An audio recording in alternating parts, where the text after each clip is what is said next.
What are your thoughts on the term expat and the term immigrant? I didn't expect that question. That's such a good one. Mm-hmm. I find a discomfort in calling myself an expat because it implies a certain level of, again, entitlement, but I don't want to overuse the same words. I think it almost proclaims your lack of solidarity in the overall immigration experience with others, and also how you plan to approach your time in that place. Like an expat meetup. I understand that's saying a meetup of people who have immigrated from a country that speaks English and is likely the US. I understand that.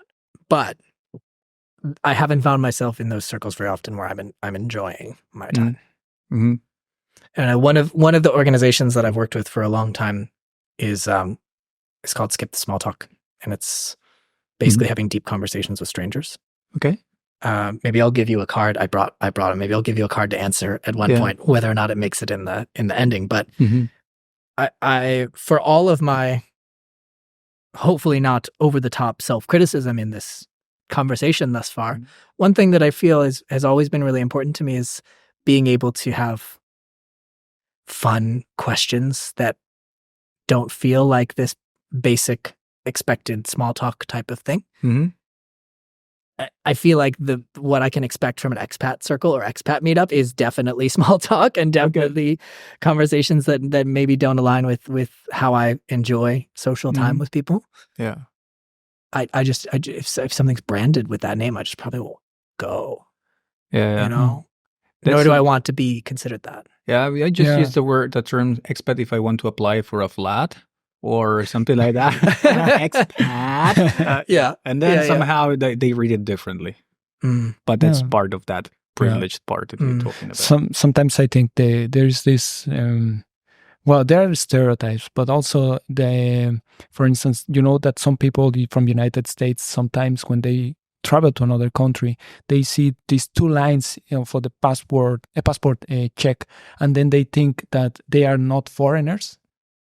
So you see the locals and foreigners, and then they think that they are locals, or they should go into the local line instead of the foreigner line. I saw. Was this like an experiment or something? Or no, people they have to put even the flag of the United States in the line of foreigners so that they know that they are foreigners. Yeah, it says it's true. It says foreigners and United States or something. It says and other countries and United States, something like that. No. Yeah.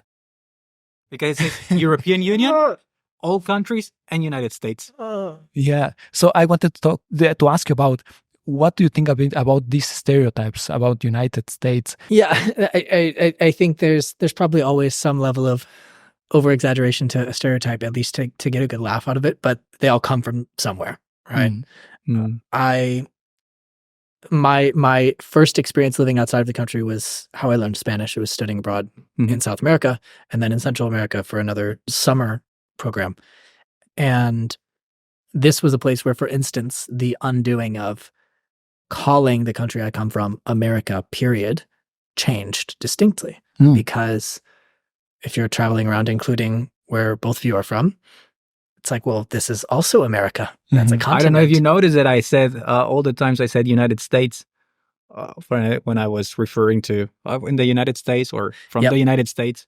Because it's important to do that. That is the name of the country, not the entire a word that defines two continents, right? So this was really something that it was ingrained in an upbringing. Shouting America as a celebratory thing on the 4th of July or any time you're doing something absurd. Like this is normal, of course. And until you have the experience of being somewhere else, and hopefully with kindness and grace or someone you respect, like helping you understand where that's insensitive or just completely wrong is really important. I'm not sure exactly which stereotypes you're thinking of, let's say, but this was an example where, it took no time of living for, in this case, 4 or 5 months outside of the country to undo something that was really a normal thing in conversation. Where are you from? America, or even more if in Spanish. ¿De dónde vienes? De América. That will sound even de Estados Unidos. Yeah, yeah. That's a very interesting point. Something that opens the eyes of the people. Yeah, I